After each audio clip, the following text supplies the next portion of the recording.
బ్రహ్మర్షి పితామహ పత్రిజీ సార్కి ఆత్మవందనములు, స్వర్ణమాల మేడంకి ఆత్మవందనములు. సెషన్లో ఉన్న వారికి గుడ్ ఈవినింగ్. మహాసంకల్ప శక్తి రామ్తాద్ అయిపోయింది, ఇప్పుడు సేతుది.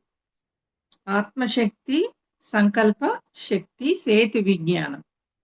వివి రమణ ఇది ట్రాన్స్లేట్ చేసిన ఆయన.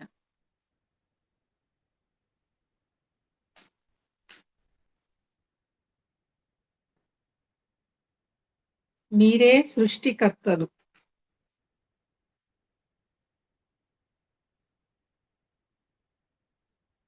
బ్రహ్మర్షి పత్రిజీ గారి తులసిదళం పుస్తకంలో ఇలా అన్నారు.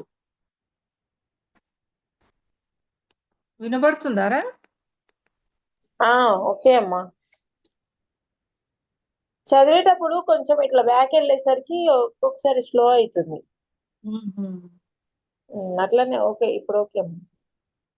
ఆధునిక భౌతిక శాస్త్రజ్ఞులలో ఐన్స్టీన్ ఎలాంటి వాడో, ఆధునిక ఆధ్యాత్మిక శాస్త్రజ్ఞులలో అటువంటి వాడు Seth. Jane Robert F Butts ఆధ్యాత్మిక జంట దంపతుల భగీరథ ఆధ్యాత్మిక ప్రయత్న ప్రసాదమే సేత్ విజ్ఞానం. జేన్ రాబర్ట్ అనే ఆవిడ ద్వారా 1965 నుండి 20 సంవత్సరాలకు పైగా ఛానెలింగ్ అనే ప్రక్రియ మాధ్యమంగా పూర్ణ జ్ఞానాన్ని భూలోకానికి అందించిన మహాత్ముడు సేత్. సేత్ ఊర్ధ్వలోకపు ఒకానొక పూర్ణాత్మ. ఈ సేత్ ఎవరంటే ఊర్ధ్వలోకపు ఒకానొక పూర్ణాత్మ. జ్ఞానాంధ్రప్రదేశ్ మ్యాగజైన్ లో సేతు విజ్ఞానం ప్రతి నెల ప్రచురింపబడుతుంది. ఇప్పుడు అసలు మ్యాటర్, ఏ లోకంలోనైనా ఏ కాలంలోనైనా మీ వాస్తవాన్ని మీరే సృష్టించుకుంటున్నారు. బాహ్య ప్రపంచంలో సంభవిస్తున్న భౌతిక సంఘటనలన్నీ మీ అంతర్శక్తి నుంచే ఉద్భవిస్తున్నాయి. మీ ఆలోచనలే భౌతిక సంఘటనలుగా వాస్తవ రూపం పొందుతుంటాయి. మన ఆలోచనలే భౌతిక సంఘటనలుగా వాస్తవ రూపం పొందుతుంటాయి. మనం అనుకుంటాము ఏంది ఇలా జరిగింది, మన ఆలోచనేనంటది. మీ ఆలోచనే భౌతిక సంఘటనలుగా వాస్తవ రూపము పొందుతూ ఉంటాయి. మీ ఆలోచనలు విద్యుదయస్కాంత తరంగాలు. మన ఆలోచనలు విద్యుదయస్కాంత తరంగాలు. మీరు ఏది ఆలోచిస్తే అది భౌతిక సంఘటనగా రూపుదిద్దుకుంటుంది. అందుకనే చాలా జాగ్రత్తగా ఉండాలి మనం. పిచ్చి పిచ్చి ఆలోచనలు ఏవి చేయొద్దు. మనసు మార్చేసుకోవాలి, వెంటనే డైవర్ట్ చేసుకోవాలి. అనారోగ్యం గురించి ఆలోచిస్తే అనారోగ్యం ప్రాప్తిస్తుంది. దుఃఖం గురించి ఆలోచిస్తే దుఃఖం ప్రాప్తిస్తుంది. సంతోషం గురించి ఆలోచిస్తే సంతోషం ప్రాప్తిస్తుంది. అయితే మనం ఏది ఆలోచిస్తే అదే జరుగుతుంది అని చెప్తున్నారు. అది ఖచ్చితంగా కరెక్టే. మన ఆలోచనలు అవన్నీ వైబ్రేట్ అవుతూ ఉంటాయంట. అందుకనే ఏదన్నా సరికాని ఆలోచనలు వచ్చినప్పుడు సాధ్యమైనంత వరకు మనము తెలివికి తెచ్చుకొని మార్చుకుందాం. అందుకే మీ ఆలోచనలు చాలా జాగ్రత్తగా ఉండాలి. మీ ఆలోచనలు మీకు బానిసలు. బాహ్య ప్రపంచంలో మీకు అనుభవంలోకి వచ్చే అన్ని సంఘటనలు మీ అంతర్ ప్రపంచం నుంచే ఉద్భవిస్తున్నాయి. మనకు జరిగేటివన్నీ కూడా మన అంతర్ ప్రపంచంలో అనుకున్నవే వస్తున్నాయంట. అంతర్ ప్రపంచం నుంచే అన్ని సంఘటనలు బాహ్య ప్రపంచంలోకి వాస్తవ రూపము పొందుతున్నాయి. మీ అంతర్ ప్రపంచం అంటే అంతరాత్మకు అనంతమైన శక్తి ఉంది. మన లోపల ఉన్న ఆత్మకి అనంతమైన శక్తి ఉంది. దానికి హద్దులంటూ ఏమీ లేవు. మీకు ఎంత శక్తి ఉందనేది ఎంత విశ్లేషణ చేసినా మీకు అర్థం కాదు. మీ ఆలోచనలకు మీరే బాధ్యులు. మీరే బాధ్యులు. ఆలోచనలకు గల శక్తిని, మీ జీవిత గతిని మార్చుకోవడానికి ఆలోచనలను ఎలా మలుచుకోవాలో బాగా అధ్యయనం చేయండి. మనకొస్తున్న ఆలోచనలు ఎలా మలుచుకోవాలో బాగా అధ్యయనం చేయమంటున్నారు. మీ ఆలోచనలే మీ వాస్తవాన్ని సృష్టిస్తున్నాయి. ఈ విషయము మీరు గ్రహించినట్లయితే మీ ఆలోచనలకు మీరెప్పుడు బానిసలు కారు. నేను మీకు ఏది బోధించడం లేదు. ఫలానా పని చెయ్యమని కానీ, ఆచరించమని కానీ చెప్పడం లేదు. మిమ్ముల్ని మీకు పరిచయం చేస్తున్నానంతే. మీకున్న అపరిమితమైన ఆత్మశక్తి గురించి, అనంతమైన చైతన్యం గురించి తెలియజేస్తున్నాను. అతడు మనకు ఇది జేసుకోండి, అది జేసుకోండి అని ఏం జెప్పట్లేదు. మన అనంత శక్తి, మన చైతన్యం గురించి మనకు తెలియజేస్తుండు. మనలో ఉన్న ఆత్మశక్తి గురించి. మీ ఆత్మశక్తికి చైతన్య విస్తరణకు పరిమితులు విధించుకొని, మీకు మీరే ద్రోహం చేసుకుంటున్నారని తెలియజేస్తున్నాను. అసహాయ స్థితిలో, దిక్కు తోచని స్థితిలో, దైన్య స్థితిలో మీరు ఉండాల్సిన అవసరం లేదని, మీకు కావలసిన మార్గదర్శకత్వము మీ అంతర్శక్తిలో నుంచే వస్తుందని మీకు తెలియజేస్తున్నానంతే మరి. మీ జీవితంలో ఎదురయ్యే సవాళ్ళ ముందు మీరు అశక్తులు కారు. వాటిని ఎదుర్కొని అధిగమిస్తామనే నమ్మకంలోనే ఆ సవాళ్ళను ఎంచుకున్నారు. అంతేకాని యాదృచ్ఛికంగా అవి తటస్థించలేదు. మీరు ఆహ్వానిస్తే తప్ప ఆ సవాళ్ళు మీకు ఎదురు పడవు. ఈ విషయం మీకు బోధపడితే మీ జీవిత గతిని ఎలా కావాలంటే అలా మార్చుకోవచ్చు.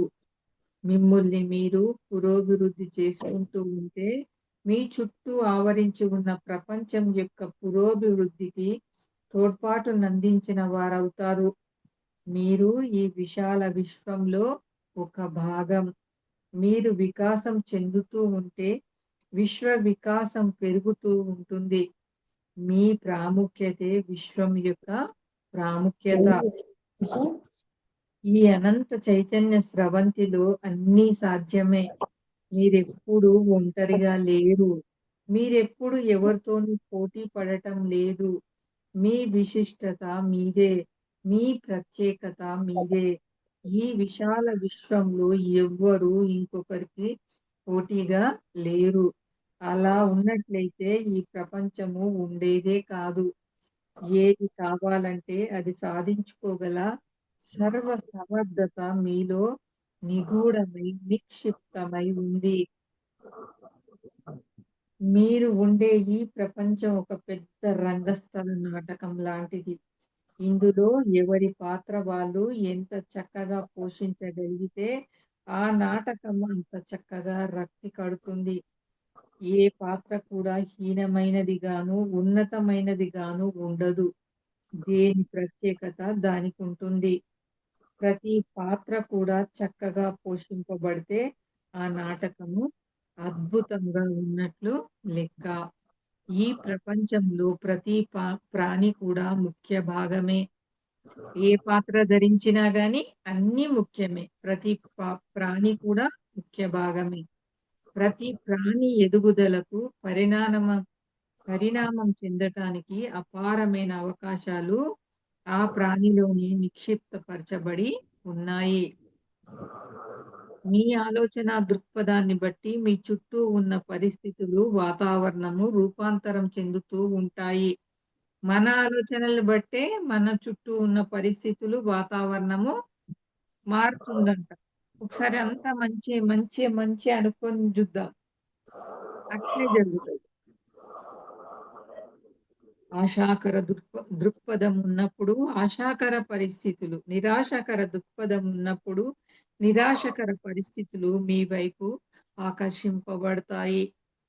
మీరు కోరుకుంటే తప్ప ఏ పరిస్థితులు వాటంతట అవే మీ వైపు ఆకర్షింపబడవు.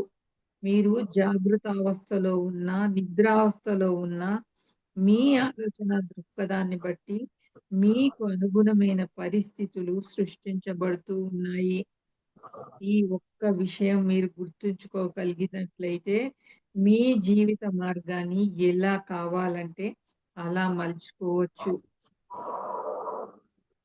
ఒక ఉదాహరణ, మీరు సంగీత విద్వాంసులు కావాలని లక్ష్యం పెట్టుకున్నప్పుడు, మీ ధ్యాస అటువైపు మల్లుతుంది. మీ శక్తియుక్తులన్నీ అటువైపు కేంద్రీకరిస్తారు. విశ్వం నుండి మీకు మార్గదర్శకం లభిస్తుంది. మనకు ఎక్కడి నుంచో రాదు. విశ్వం నుండే ఆ దర్శకత్వము లభిస్తూ ఉంటుంది.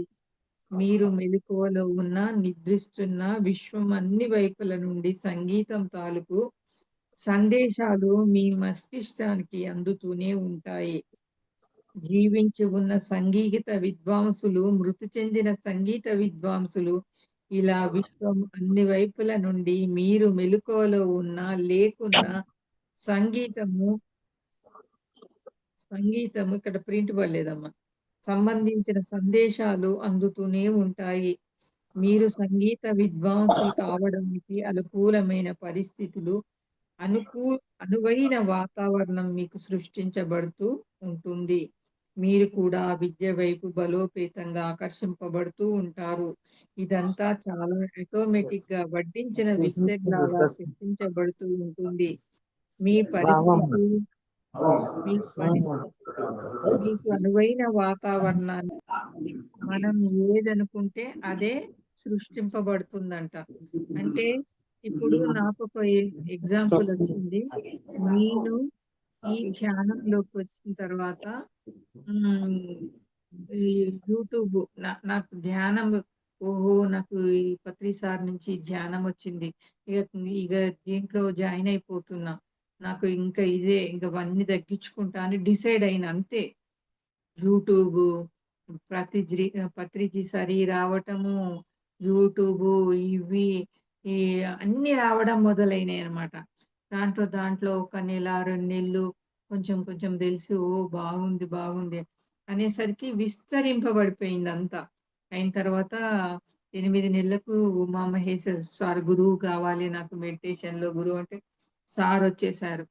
సారు గురువుగా వచ్చేసారు. అయిన తర్వాత ఇంకా ఎన్నో ఎన్నో పిరమిడ్స్ గురించి, ఎన్నిటి గురించో అన్నీ విశ్వం తెలియజేస్తూనే ఉంది నాకు. తెలుసుకోవాలన్న తపన మాత్రం ఉంది. జిజ్ఞాస మాత్రం ఉంది. దాన్ని బట్టి నాకెంత ఉందో అంత నాకు విశ్వము ఇస్తూనే ఉంది. మీ అందరికి గూడా ఇస్తూ ఉంది అని నాకు అర్థమైతుంది. కాబట్టి మనము సరికాని ఆలోచనలు వచ్చినప్పుడు వెంటనే అలర్ట్ అయ్యి మార్చేసుకోవాలి. ప్రకృతి ఎంత సహజమో మీ మస్తిష్కం నుండి వచ్చే ఐడియాలు కూడా అంతే సహజమని గుర్తుంచుకోండి. అంటే అంతటా ఆవరించి ఉంది ఆత్మే గదా! మనలో గూడా ఉంది గదా! దురదృష్టవశాత్తు మీరు మీ మనోశక్తి నుండి వెలువడే ఐడియాలను, ఆలోచనలను వివేచనతో పరీక్ష చేసుకోవడం లేదు. మీరు ఏ ప్రపంచంలో పుట్టాలో, ఏ దేశంలో పుట్టాలో, ఏ తల్లిదండ్రుల ద్వారా పుట్టాలో, ఎటువంటి వాతావరణంలో పుట్టాలో, స్త్రీగా పుట్టాలో, పురుషుడుగా పుట్టాలో, ఎటువంటి సమస్యలు, సవాళ్ళు ఆ జన్మలో ఎదుర్కోవాలో అన్నీ నిర్ణయించుకునే జన్మ తీసుకున్నారు. ఇవన్నీ మీ మనోశక్తి నుండి వచ్చిన ఆలోచనల వల్లనే.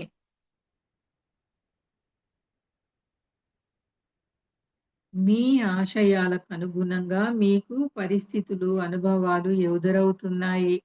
మీపై మీరు ఏర్పరచుకున్న నమ్మకాలు, మీ ఆలోచనలతో ఏర్పరచుకున్న పరిధి వల్ల వాటికి అనుగుణమైన పరిస్థితుల్లో మీరు బందీలవుతున్నారు. మీ ఊహాశక్తి, ఆలోచన, నమ్మకం, కలలు, సంకల్పాలు, స్పందనలు, భయాలు, ఆశయాలు, కోరికలు, తపన మొదలైన వాటి నుంచే మీ వాస్తవాన్ని మీరు సృష్టించుకుంటున్నారు. మీకు తెలియకపోవచ్చు. కానీ మీ అంతర్ ప్రపంచం నుంచే అవి బాహ్య ప్రపంచంలో భౌతిక సంఘటనలుగా వాస్తవ రూపం ధరిస్తున్నాయి.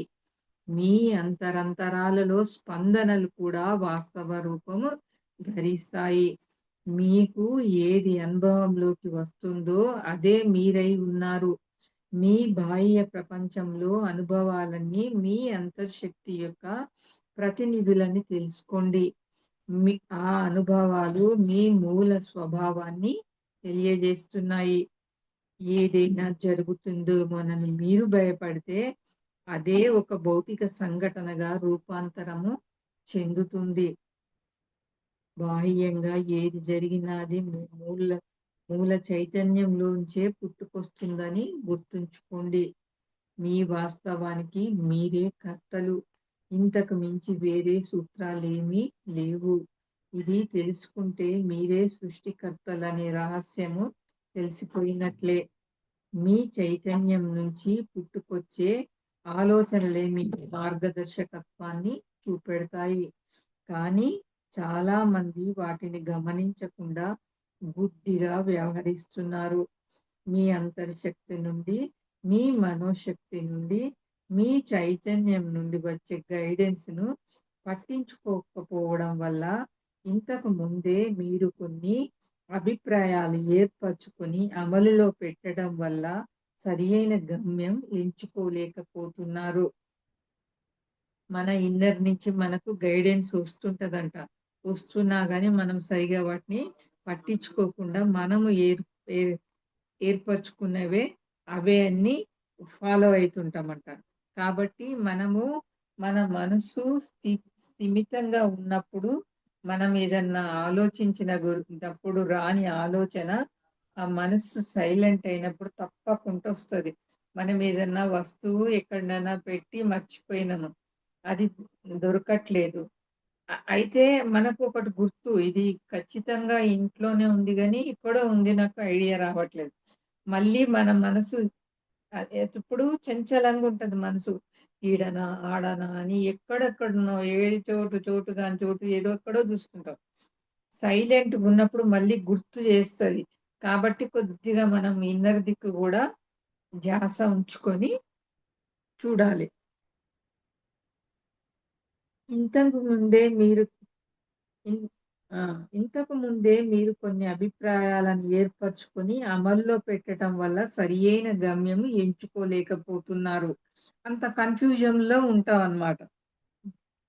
అంతరాత్మ ప్రబోధం అనేది ఎల్లవేళలా మిమ్మల్ని సరియైన దిశలో నడిపించాలనే ప్రక్రియలో ఉంటుంది. ఎల్లవేళలా అంతరాత్మ ప్రబోధము మనను సరిగా నడిపించాలనే ఉంటుందంట. ఎగ్జాంపుల్ మన మదర్‌ని తీసుకోవచ్చు. ఎట్లా అంటే ఇప్పుడు మ మ మన తల్లి మనకెంత మార్గదర్శకంగా ఉంటది గదా! ఆ! వాళ్ళెప్పుడు మనల్ని సరియైన మార్గంలోనో చూపాలనే ఉంటదామెకు. అలాగే విశ్వం గూడా మనకెప్పుడు సరైన మార్గంలో నడపాలని చూస్తుంటదంట. మనమే డైవర్ట్ అయితుంటాం అటు ఇటు. కానీ మీరే దాన్ని పెడచెవిన పెడుతున్నారు. సైకాలజిస్టుల విశ్లేషణలు, మీరు పుట్టి పెరిగిన పరిస్థితులు, మరి ఇదివరకు మీకు బోధించబడిన విషయాలు వెరసి అన్నీ మిమ్మల్ని గుడ్డి నమ్మకాలలోనికి నెట్టివేస్తున్నాయి. దాని వలన అంతర్శక్తి నుండి వచ్చే సూచనలకు ద్వారాలు బిగుసుకుపోయాయి.